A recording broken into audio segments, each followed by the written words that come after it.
So this is going to be kind of a part two. That earlier part of my comment, I said not to get caught up in the specifics about, accepting of gay rights, deporting of illegal immigrants. That's going to sort of just fall under the umbrella of sort of a class distinction thing and a hierarchy structure that Jesus spoke out against. And then I said, go watch the video on hierarchy of God. A hierarchy goes against God.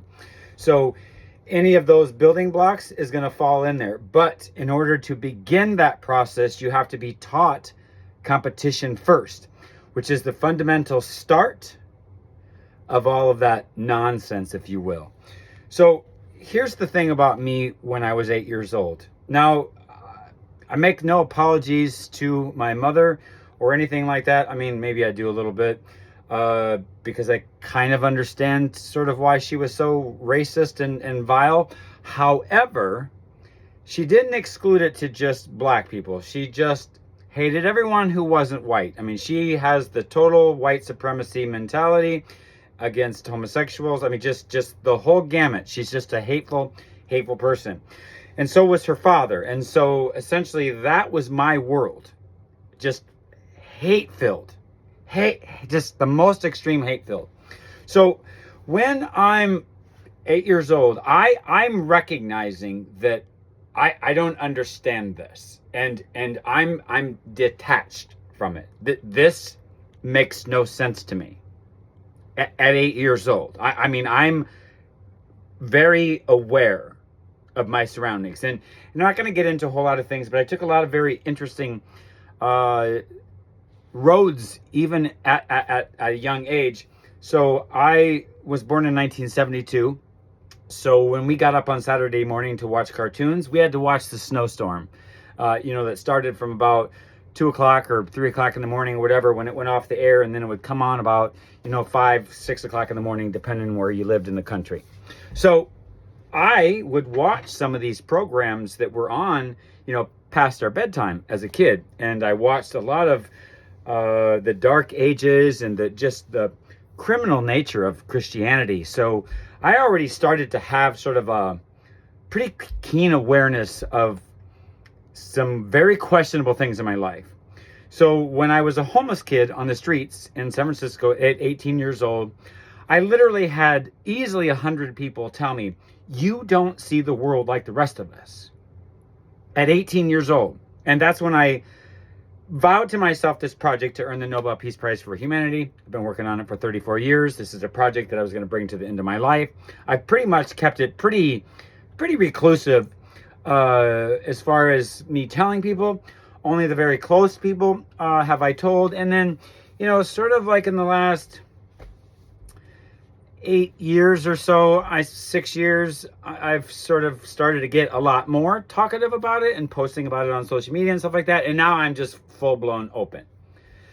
But since the time I was 18 and vowed to myself this project, I've been in conversations with thousands of people about all kinds of things.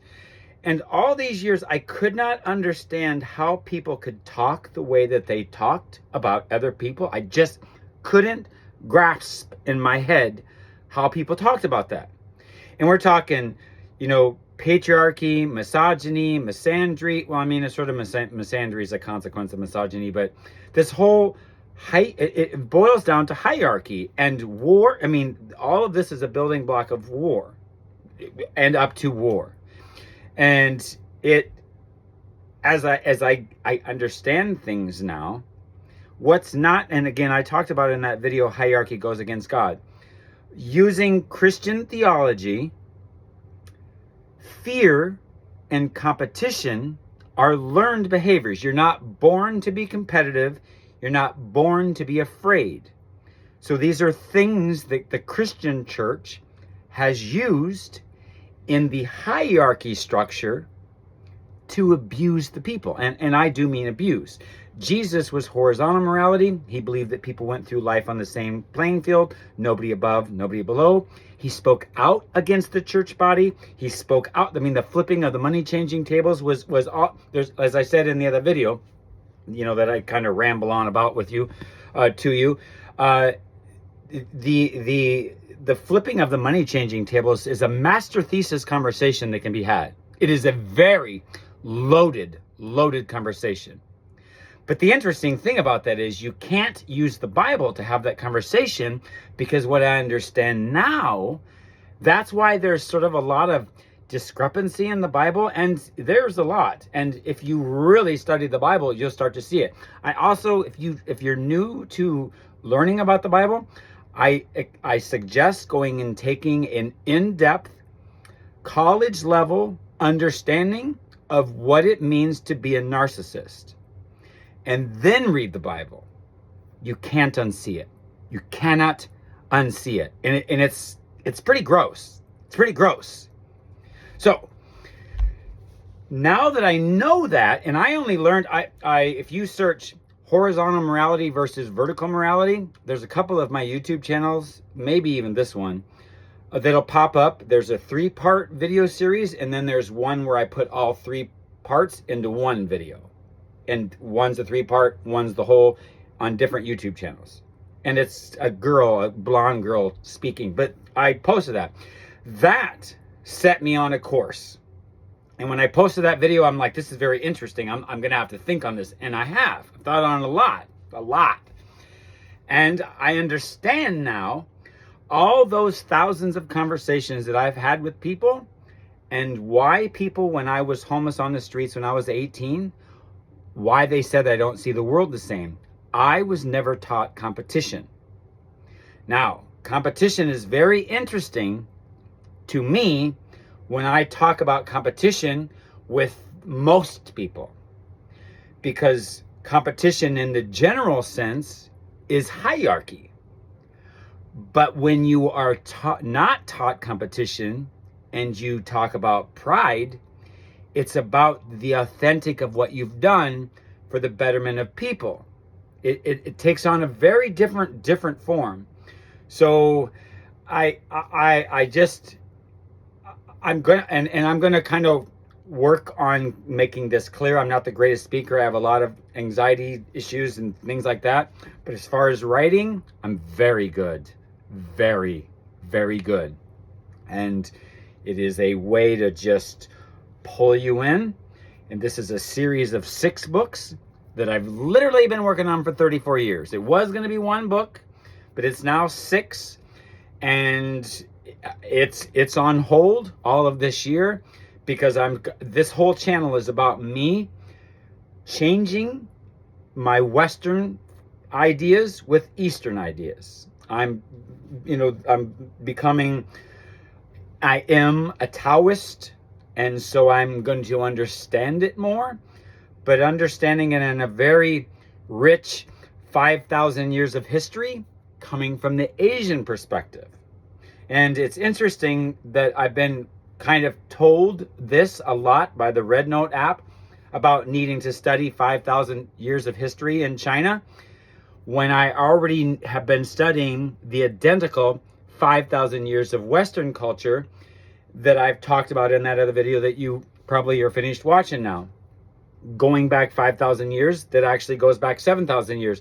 And I said 5,000 years ago, it was pretty widespread.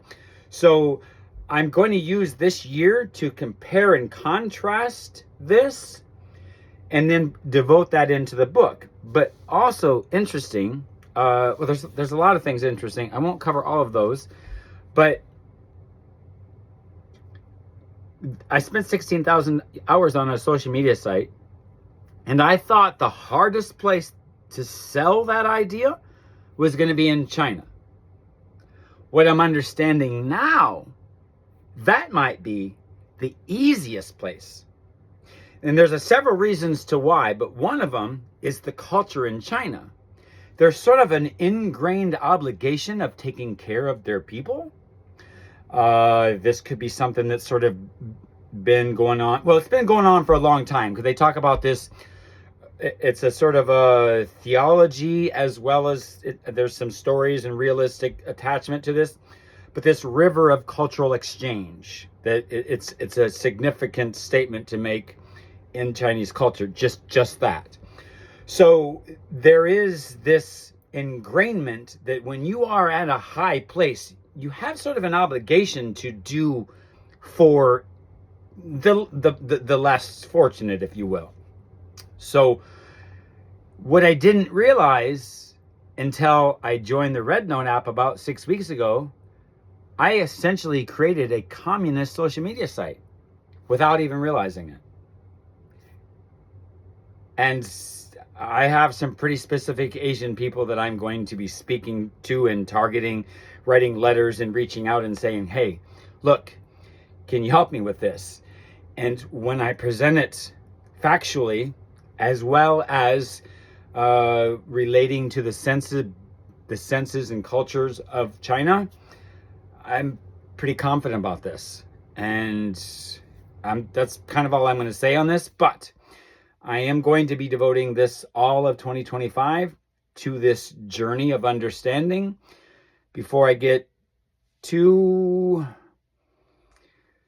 aggressive about trying to find those donors. Now, I will send out a few letters because there's some people that I just feel like I need to start kind of doing that now, just kind of see what happens.